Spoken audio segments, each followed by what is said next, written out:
Grab a jar, a pen, and some paper because today we're doing a DIY. Hey friends, and welcome back, or if it's your first time here, hi, my name is Maria. I'm a 17-year-old student in a German high school, and you're listening to the Laugh and Learning podcast.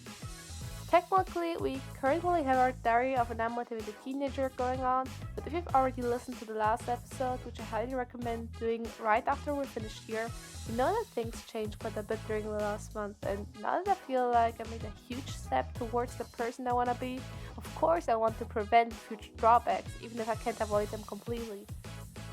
Maybe you're already back to school, maybe you still have a few days ahead as I do. Either way, it is overwhelming to shift back into work mode in the beginning.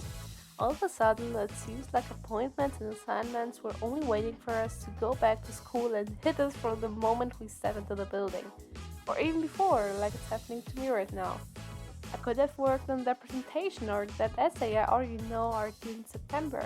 I could have done some repetition on subjects like math. I mean, I always did some sort of repetition before school started, and now that I'm a few days away from my final year, I didn't touch my books really. But I don't want to play this game anymore. I think that's what changed after the summer break. I don't want to start school with this old mindset of always and only seeing the things I did do and feeling like a failure, forgetting all the beautiful moments ahead and all the things I've achieved. And the thing is, this isn't a temporary thing. I know very well where this leads to, and I've just barely made it out. So, no thanks. I think I'm gonna pass this one. Our brain was made for a lot of tasks, but remembering everything at any time just isn't one of them. At least not in our active recall memory. We have the information somewhere, but we have to retrieve it from our passive memory. Now, before I start telling the same things over and over again, I think we already had an episode on this topic. I will leave you the link somewhere in the description if I find it. So I won't go any deeper into this topic, but if I didn't, which I don't think, it is quite an old one, but we can definitely do an update if we want to. Basically, we have two memories, one to remember things like what someone said 2 minutes ago, and one to remember the difference between lava and magma, which is something you probably heard at school once a long time ago, and this information just sits there in your brain without any real purpose, but you can retrieve it if you really need it.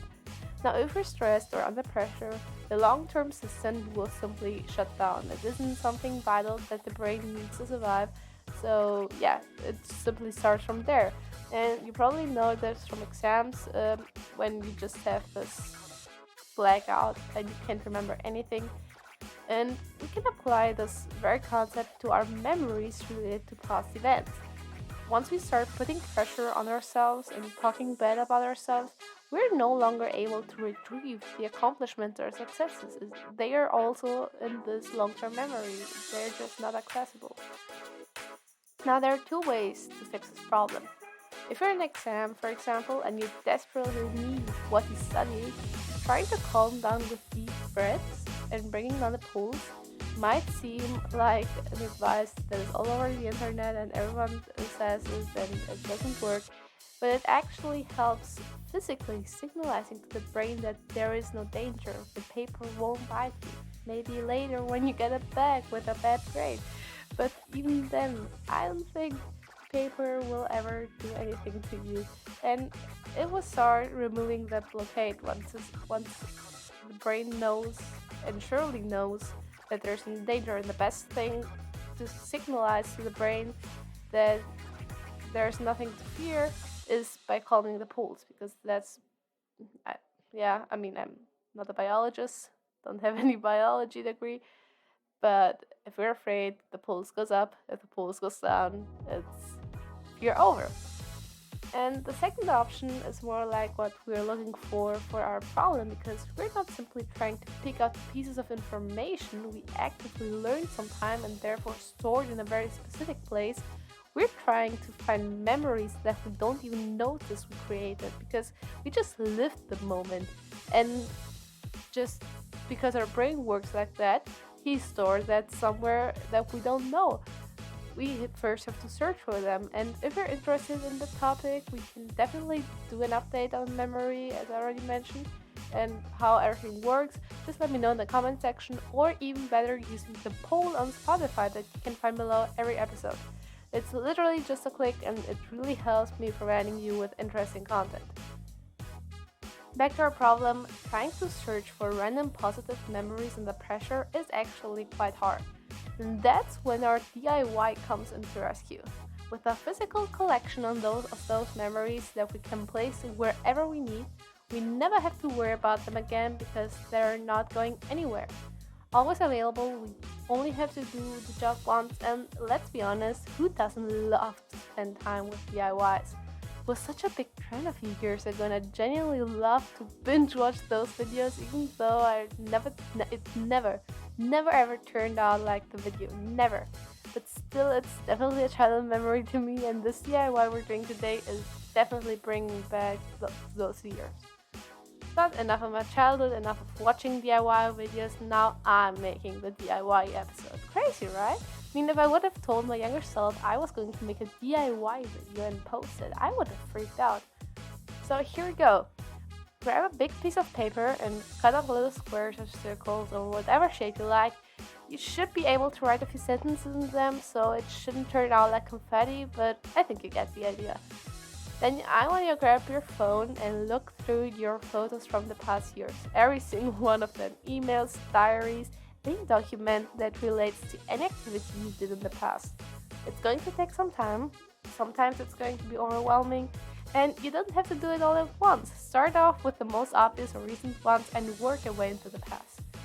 It doesn't have to be a world record to count as positive memory. It can be everything you associate with a positive feeling.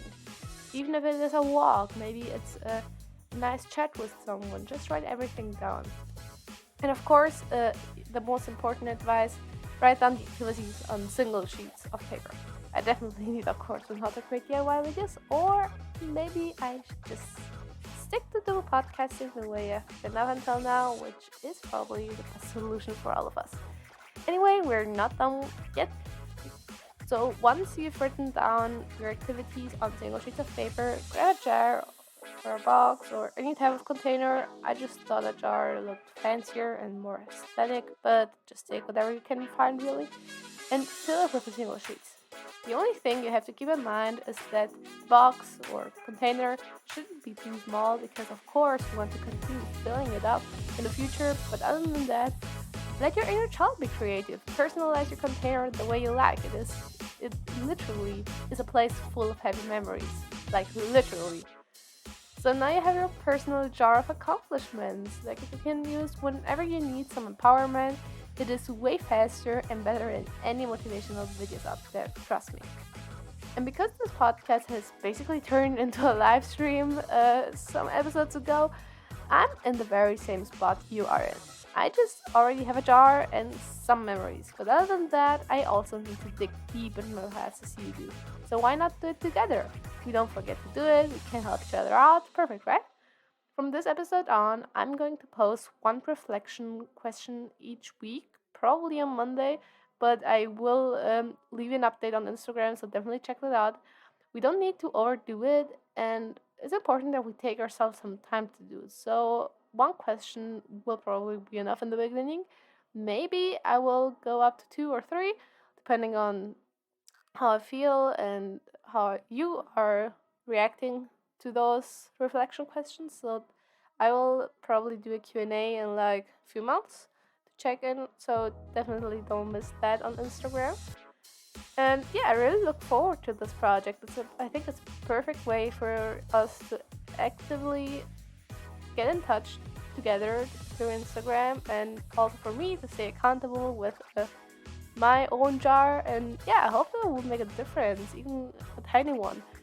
And if you enjoyed today's episode and can't wait to grab your DIY stuff, please share this episode with friends and family so that they can also revive the DIY trend. Make sure to subscribe to all the channels. You can find every link in the descriptions wherever you are, YouTube, on Spotify, on their podcast platform, and check out the poll section if you're on Spotify right now to actually be part of the podcast and letting me know your preferences. And that's it for now. Have fun with the DIY and have a nice time. See you next time.